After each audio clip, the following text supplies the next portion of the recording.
Bienvenue à notre exploration de quelques-uns des domaines de recherche les plus fascinants et inexplorés. Des domaines qui pourraient changer notre compréhension du monde et au-delà. On parle ici des frontières de la science, des grandes questions qui nous font lever les yeux vers les étoiles et scruter au microscope. Des profondeurs de nos océans aux confins de l'espace, des mystères attendent d'être percés, des découvertes qui pourraient réécrire les manuels scolaires et redéfinir notre place dans le cosmos. Allons-y.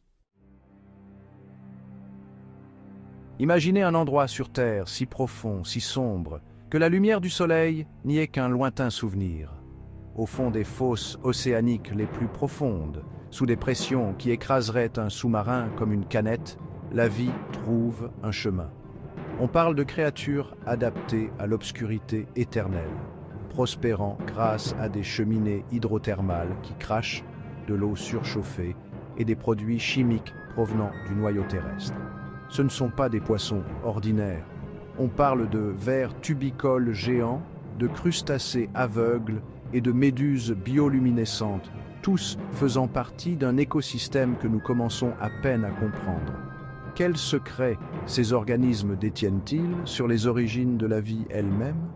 Comment survivent-ils dans des conditions que nous pensions autrefois impossibles ? Ce sont ces questions qui nous poussent à explorer toujours plus profondément.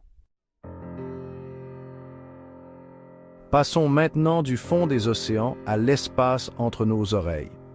Le cerveau humain, un univers d'1,5 kg de neurones, de synapses et d'impulsions électriques qui, d'une manière ou d'une autre, donnent naissance à la conscience, à la pensée et aux émotions.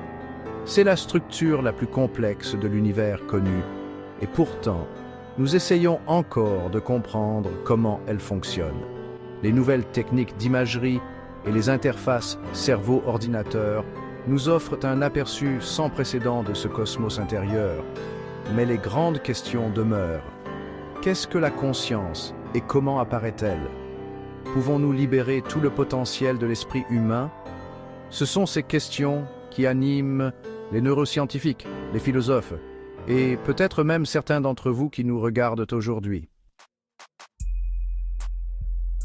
Chapitre 3. Nous sommes une espèce avec un appétit insatiable pour l'énergie, mais notre dépendance aux combustibles fossiles pousse notre planète au bord du gouffre.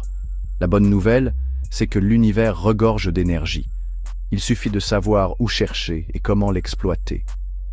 Pensez au-delà des panneaux solaires et des éoliennes. On parle de